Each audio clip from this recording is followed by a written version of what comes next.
Lionel Richie's wife went apeshit after catching him cheating. Lionel Richie and Brenda Harvey were high school sweethearts. They went to Tuskegee University on a tennis scholarship together, got married in 1975, a year after they graduated. Around this same time, Lionel and his group signed to Motown, which launched his solo career of him becoming one of the most successful balladeers. The couple even adopted 9-year-old Nicole Richie, who they had been taking care of since she was about 3. So for many on the outside looking in, this seemed like the perfect marriage/family. You know, high school lovers who went on to become very successful, had a family. But in 1984, the cracks began to show. That year, Lionel performed at the Olympics, and it was here that he met dancer Diane Alexander. Although nothing is reported to have happened until 2 years later when Diane was in his Dancing on the Ceiling music video, and then they began a 2-year affair. One of the couple's neighbors recounted that he would often sneak out in the middle of the night. And where was he going? Diane's apartment. Now, in 1988, Brenda's spidey senses started to, activate. And it is said that she got a private detective on Lionel's ass. This is how she got Diane's address, where she pulled up at 2 a.m. one morning. Now, her goal was to just go in, confirm the suspicions, ask any questions she needed answers to, and then, move on and figure out what to do from there. But when Brenda opened that door and saw her man cuddled up with Diane, baby saw red. She drop-kicked Lionel, kicked him in the stomach, and he fled the scene, leaving Diane, whose neighbor says there were screaming, glass being broken, furniture being moved. Them folk thought somebody in that apartment was involuntarily being sent to glory, so they called the police, who showed up within a minute. When the cops showed up, Brenda was kicking Diane in the face on the floor, and around the same time, Lionel called the police from wherever he was, crying about being kicked in the stomach. Now, people who know Brenda said they couldn't believe this, because Brenda was apparently a soft-spoken woman, but again, that night, baby saw red. She even allegedly was resisting arrest. A neighbor says she had to be put on her chest just to be handcuffed as she screamed out to Diane for help, who she had just curb stomped. So I don't know how she thought that Diane was about to help her in any capacity. Brenda was charged with, read it with me, suspicion of causing corporal injury to her spouse, trespassing, resisting arrest, vandalism, battery, and disturbing the peace in the neighborhood, let out on a bond of $5,000. And baby did all of that just to stay with the man. All for him to go back to dating Diane eventually, and dating publicly, which is what caused their divorce in 1993. He and Diane getting married 2 years later. Duke Ellington's wife slashed his face with a razor. Now, there's one thing I've learned. No matter how far back in history you try to go, they were doing the same shit we're doing today, sometimes even worse. Duke Ellington, one of the biggest jazz composers and instrumentalists of all time, specifically the late 1920s. And as you can imagine, an upside of being one of the biggest jazz composers, ladies. Countless ladies fawning after him. And although Duke married in 1918 at the age of 19 to his high school sweetheart, it's said that he was never faithful sexually. And his wife Edna knew this. She knew that she was married to an entertainer and he belonged to the public in more than one way. According to his bandmates, Duke kept a lady in every city he toured. He'd even rent out a few hotel rooms, one for each lady, and then roam to each room as he pleased throughout the stay. But every player got that one who stumps the game for him. And for Ellington, that was Freddie Washington, the dancer and actress. She was very beautiful with a nice figure and green eyes. She was also very fair, like passed for white fair. But she refused to ever pass as white in any films, which is why her career never really blew up. If you've seen Imitation of Life, that's her. Well, Freddie Washington and Duke Ellington began an affair when they were co-starring in the film Black and Tan in 1928. But unlike Duke's prior affairs, this one came with some feelings. Some would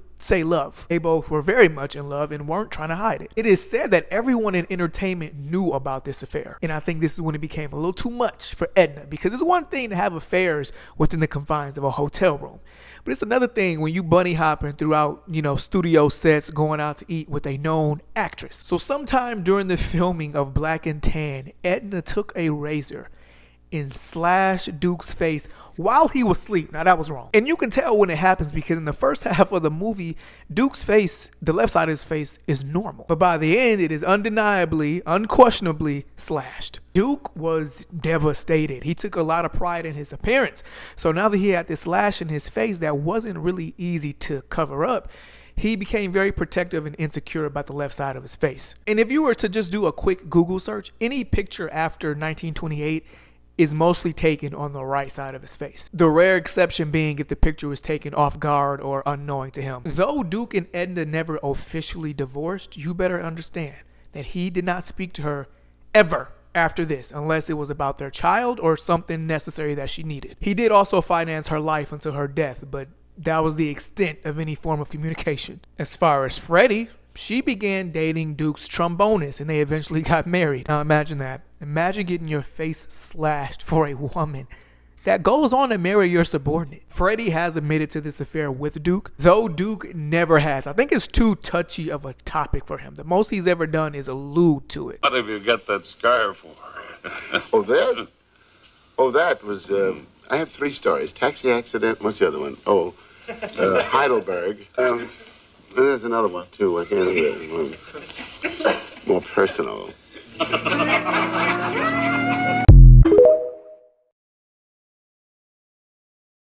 Al Green, Hot Grits, and the lady that unalived herself. Al Green met Mary Woodson when he was performing at a prison concert for inmates at the New York Correctional Facility. Mary was supposedly there visiting a friend, and when Al laid eyes on her, he was immediately captivated by her beauty and class. The two introduced themselves and slowly began a relationship. And when I say relationship, what I really mean is that Mary was a part of a roster that Al had of women in each city that would play girlfriend whenever he came in town. But I guess you could say Al did enjoy Mary a little bit more than the other ladies. You know, she was soft-spoken, very feminine, but also intellectual, unlike a lot of his groupies. You know, she would say things, he said, that would send shivers up his spine. One of those things was that he would become a great preacher that spoke in front of grand congregations.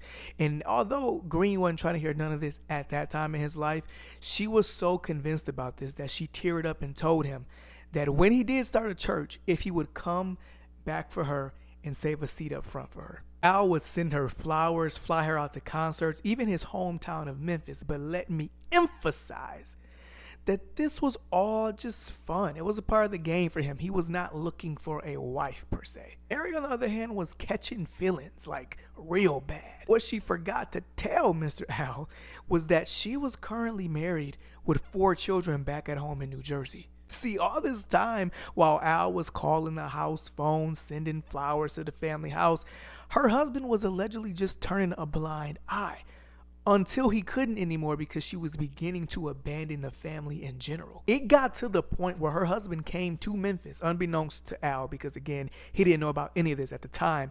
And he basically told her, hey, it's time to come back home to your actual family. But she refused. See, I believe that she believed she was going to start a brand new life with Al. Now keep all of this on the dome as we talk about the evening of October 18th. On this evening, Al Green was in the studio recording when he got a phone call from the sheriff's office saying that they had a lady in their custody who was recently arrested from a hotel after smoking weed. Al Green knew exactly who they were talking about and went to pick up and bail out Mrs. Woodson. But when he went to pick her up, he noticed that she was very unlike herself. She was kind of cold, distant, pale, embarrassed, almost like she wouldn't give him eye contact. So what he decided to do was he said, you know what?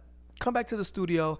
I'm gonna write a song to make you happy. So they went back to the studio and created the song that became Sha-La-La Makes Me Happy. And the vibes were elevating. You know, Mary was kind of being uplifted again. That is, until Mrs. Carlotta walked through the door and gave Mr. Green the biggest, juiciest, longest hug. Carlotta was a flight attendant who was in town, and Green invited her to the studio session. But given Mary's, recent mood and the situation that just happened, he was kind of nervous about how the two ladies would interact. But luckily, everything went over well, no major issues. The session went by smoothly. It's when they left that session and was headed back home that the vibe went straight back down. As they were headed back to the vehicle, Carlotta made sure that she was sitting passenger to Al, leaving Mary to sit in the back seat by herself. Now, during the drive home, every now and then Al would, glance back in the rearview mirror at Mary, and he said that she had a very disturbing look on her face.